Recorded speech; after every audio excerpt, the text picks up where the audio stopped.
और किधर ना किधर सब जो भी जोल जपाड़ा चल रहा है, तो किधर ना किधर कोई ना कोई पार्टी का सॉल्यूशन लेके चल रहा है ना। आपको कितने में दिखाऊं विजय गायकवाड़ के ओमी कलान जी के साथ फोटो या नरेश वोहरा, जो कि एक नाम था। अगर इस नाम को शहर में किसी भी तरीके से सुना जाए तो एक अलग छवि बनती थी, एक क्रिमिनल टाइप की छवि बनती थी। आपका भी जो व्यवसाय है वो एक अलग व्यवसाय है। लोग आपके ऊपर टिप्पणी करते हैं, आपके ऊपर कई गुना भी है, ये तो जग जाहिर है। तो क्या आपकी भी कोशिश रहेगी आने वाले चुनाव में कहीं ना कहीं शिरकत करें?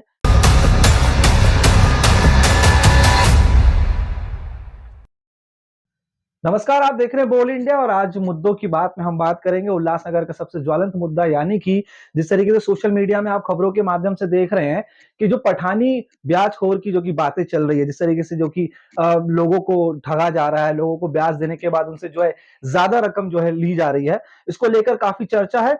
वैसे ये मुद्दा जो है अभी का नहीं, ये काफी पुराना मुद्दा है। इस तरीके की गतिविधियां शहर भर में होती रही, लेकिन अब इसकी जो है आवाज बुलंद होने लगी है। वहीं शहर के अगर नेताओं की यदि बात करें तो उन्होंने अब तक इस तरीके की कोई पहल नहीं की जिससे जो है इन मुद्दों को हल की जाए। ऐसे में महापंचायत द्वारा इस मुद्दे को उठाया जा रहा है, तो इसी के बारे में अधिक चर्चा करेंगे, खुलासा करेंगे, बात करने की कोशिश करेंगे कि ये जड़ आखिरकार कहां तक है।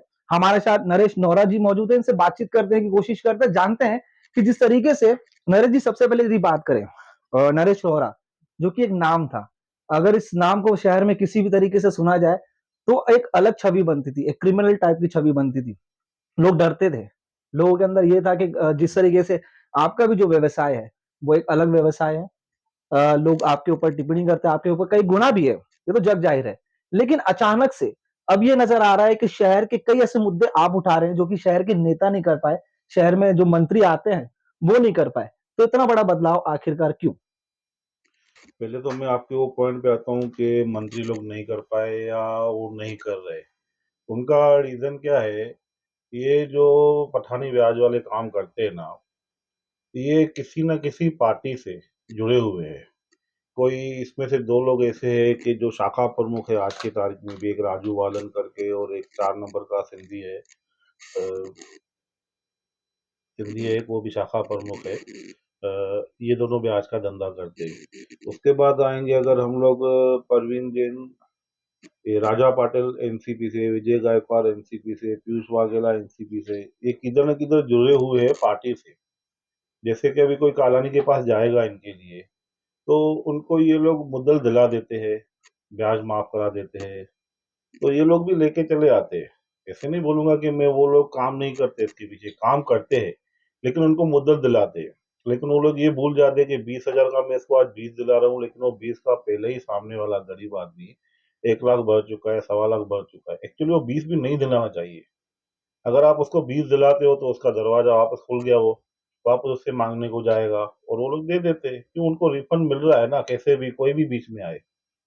हाँ, लेकिन पार्टी वाले ये नहीं सोचते कि ये हमारे पीयूष हमारे नीचे काम कर रहा है, विधानसभा 141 का उसको कोई पद दिया हुआ है, कि हमारा इसमें नाम खराब हो रहा है। या ऐसे ही सेना का भी मैं बोलूंगा कि राजू वालन करके उनको सेना का कोई शाखा वगैरह दिया हुआ है। जो उनके वरिष्ठ नेता है उनको बोलना चाहिए कि ये काम नहीं करो, हमारी छवि खराब हो रही है। तो जिस तरीके से हाँ, अभी ये मुद्दा जो चल रहा है, जो हाल ही में फिर इसकी प्रतिक्रिया भी सामने आई, अब जो है एक दूसरे के ऊपर टीपा टिप्पणी का जो है कारोबार शुरू हो चुका है। सबसे बड़ी सोचने वाली बात यह है कि जिस तरीके से मैंने शुरुआत में ही कहा, आपके ऊपर भी कई क्रिमिनल रिकॉर्ड्स भी है। अब जो है ये जो लड़ाई लड़ी जा रही थी वो कहीं ना कहीं एक अलग दिशा में जा रही है। तो यहाँ पर क्या आप जिस तरीके से कार्य कर रहे हो तो कोई पॉलिटिकल इफेक्ट इस पे आ रहा है, या फिर कहीं ना कहीं जो आपकी छवि है वो इस काम पे जो है कहीं ना कहीं इसको रुकावट में ला रही है? नहीं, जहां तक मेरी छवि का सवाल है, पॉलिटिकल प्रेशर की वजह से मेरे ऊपर 4-5 गुना दाखिल हुए थे, जो भी नील हो चुके हैं। और दूसरी बात, पॉलिटिकल जो भी लोग हैं, जैसे भरत गंगोत्री जी है, उनका मुझे पर्सनल कॉल आया कि नरेश भाई ये आप बहुत अच्छा मुद्दा उठा रहे हो। मुझे शेरिल उनका इसके लिए फोन आया, नरेश भाई आप ये बहुत अच्छा मुद्दा उठा रहे हो, हम नहीं उठा सकते क्योंकि हमको अपना ग्राउंड भी देखना पड़ता है। वो अपनी वोट बैंक बोलो, या अपना ग्राउंड बोलो, या अपने लोकल इलेक्शन बोलो, लेकिन कोई भी पॉलिटिकल आदमी ने मुझे इसके लिए ऐसा नहीं बोला कि ये गलत कर रहे हो, नहीं करो। सब लोग दुआ दे रहे हैं, जिन जिन का काम हो रहा है। और बहुत सारे तो लोग ऐसे हैं कि मेरे नाम से ही अभी ब्याज वालों ने उनको फोन करना बंद कर दिया है, पैसा मांगना बंद कर दिया है, पैसा मांगना, फोन करना क्या, फोन उठाना भी बंद कर दिया है। कुछ मुद्दे ऐसे भी हैं जो कि आपसी आपकी जो है रंजिश रही है, जो पुरानी रंजिश रही है। अगर उसकी बात करेंगे तो वो एक क्रिमिनल टाइप के रही हैं। हाल ही में जिस तरीके से जो कि आपके दफ्तर में फायरिंग भी हुई थी, हुँ, वो भी जो है लंबा एक विवाद रहा है। तो कहीं न कहीं लोगों के दिल में या फिर लोगों की जिस तरीके से आप सहायता करने की कोशिश कर रहे हैं, तो आप कह रहे हैं कि अब लोग जो है खुल के आ रहे हैं हुँ, सामने। पॉलिटिकल लोग भी जो है आपसे बातचीत कर रहे हैं, कह रहे हैं कि हम नहीं कर पाते खुल के क्योंकि पॉलिटिकल वोट हो बैंक की अगर बात होती है, वो भी बात सही है। लेकिन अगर इस तरीके से ये परिस्थिति चलती रही, आगे चल के क्या ये कार्यप्रणाली इसी तरीके से रहेगी? अगर हम यहाँ पर सीधे तौर पे बात करें, तो क्या आपकी भी कोशिश रहेगी आने वाले चुनाव में कहीं न कहीं शिरकत करें? क्योंकि एक चीज़ और करने वाली है, भाजपा से आप रह चुके हैं, लेकिन कई मामलों के बाद जो है जब आपके ऊपर गुनाह जब दाखिल हुए थे, तो भाजपा ने आपको जो है परे कर दिया था। मेरी मुलाकात जब जमनू पुरुषवानी जी से हुई थी, जब वो जिला अध्यक्ष थे, तब उनसे मैंने जब सवाल किया था, उन्होंने कहा था कि पार्टी से आपका कोई संबंध नहीं। लेकिन यदि आपकी डीपी की तरफ देखें व्हाट्सएप की, तो कुमार अलानी जी नज़र आते हैं। भाजपा के कई लोग जो है आपको जो है संपर्क में रहते हैं। तो क्या तैयारी है आगे चल के चुनाव की? पहले तो जो जम्मू पुष्पाल ने जी इंटरव्यू दिया था, आपका जो कहना है कि गुनाह दाखिल होने की वजह से, मैं आपको बता दूँ 2015 में 15 से पहले मेरे ऊपर गुनाह दाखिल हुए थे।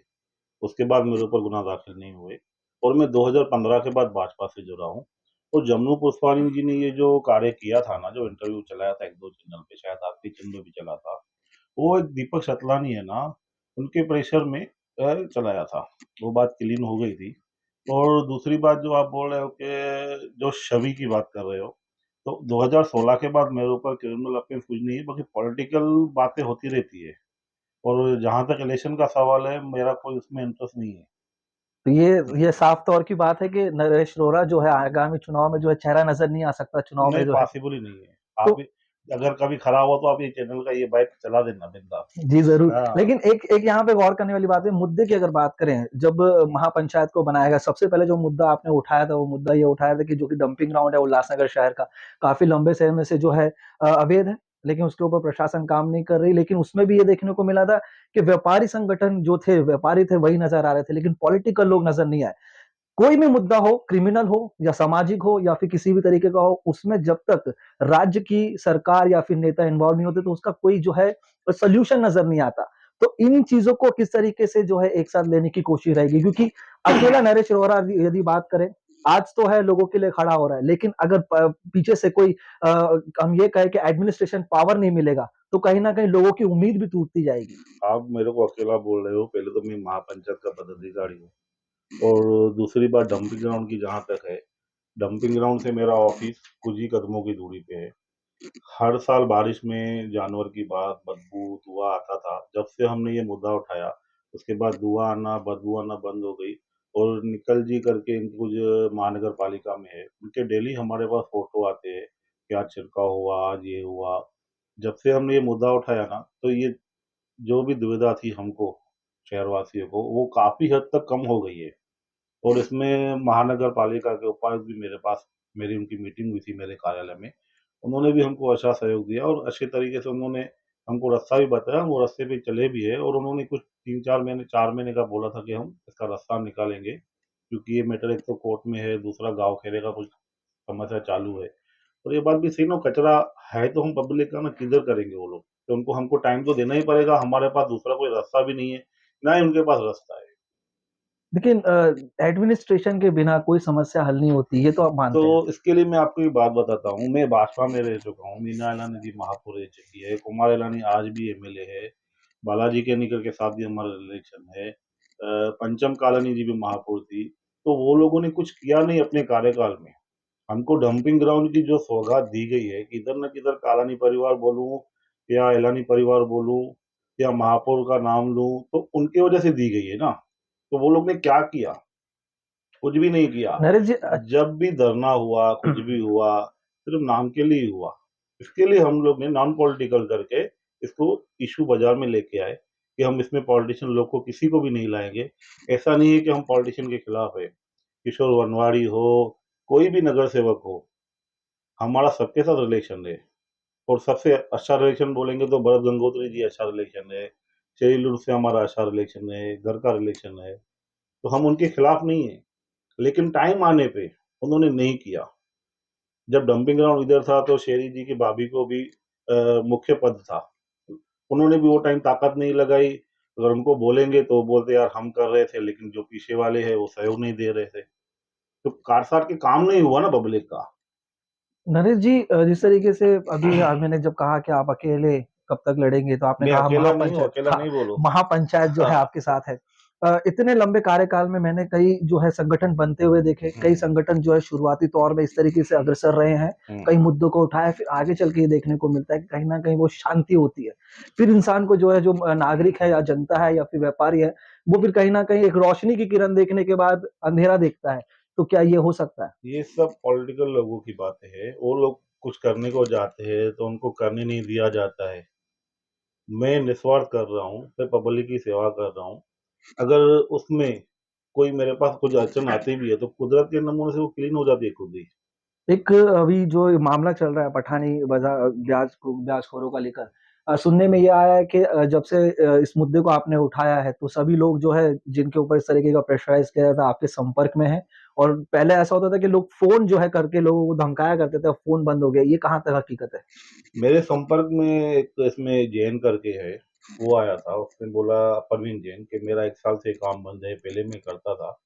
उसके बाद भी उसपे 1-2 लोग थे तो पुलिस स्टेशन में प्रशासन किया, जगताप साहब ने उनको मंगा के उनका निवारण उनको करके दिया और उनको बोला आगे से पठानी ब्याज वाला काम बंद कर दो। और पुलिस ने हमसे पुरावे मांगे तो हमने भी पुलिस को बोला कि हमको भी किसी के खिलाफ जाके ये नहीं करना है, ये काम बंद होना चाहिए।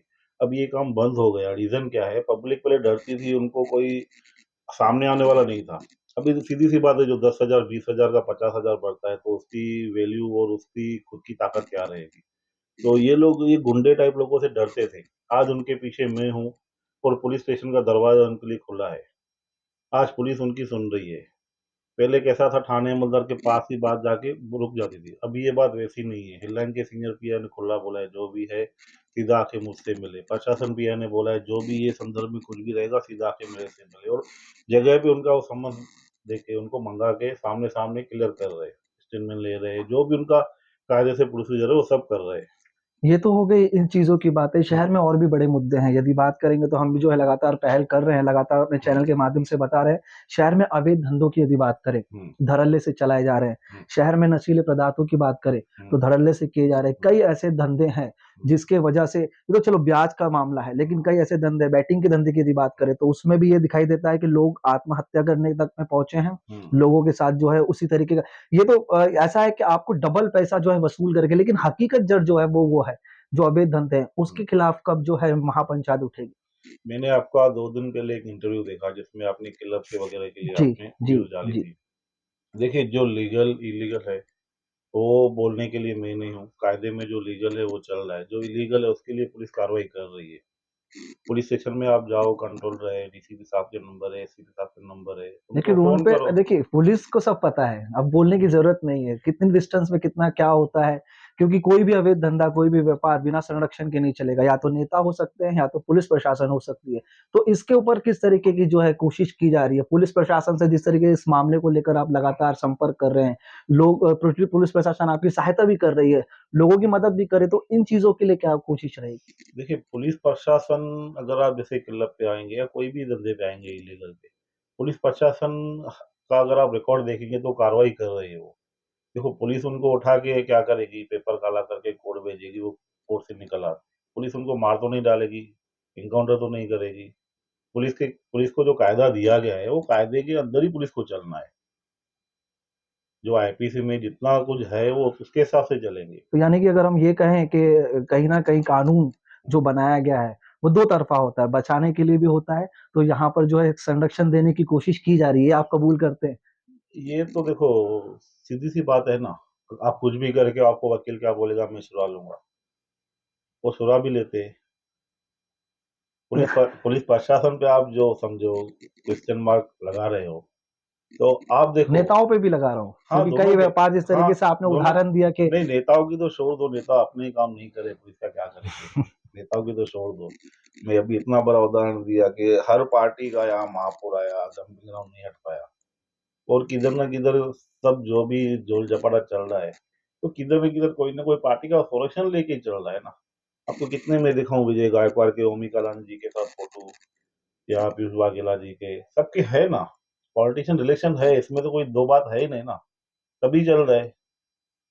देखिए नरेश नवला जी, हमसे बातचीत करने के लिए बहुत-बहुत धन्यवाद। और आपने जिस तरीके से बेपाक जवाब दिया है, सवालों का जवाब दिया है, वो जनता देखकर जो है वही बाकायदा समझेगी कि किस तरीके से जो है कोशिश की जा रही है शहर में इन हालातों को सुधारने की। तो हम यही कहना चाहेंगे अपने चैनल के माध्यम से कि शहर में परेशानियाँ लगातार बढ़ती जा रही है, जिस तरीके से महापंचायत के रूप में अब जो कि समस्याओं को हल करने की कोशिश की जा रही है। देखना ये है कि आने वाले समय में शहर के अन्य मुद्दों को लेकर ये महापंचायत किस तरीके से कार्य करती है। खास करके अब देखना ये होगा कि जो ब्याज वाला मुद्दा चल रहा है पठानी ब्याज का, इसमें किस तरीके से लोगों को राहत मिल पाती है, क्योंकि कई ऐसे पीड़ित जो है लगातार सामने आ रहे हैं, अपनी जो है तकलीफें सामने लेके आ रहे हैं। तो पुलिस प्रशासन, शहर के नेता और महापंचायत किस तरीके का रुख अपनाएगी, देखना काफी दिलचस्प होगा। कुणाल कपूर, बोल इंडिया।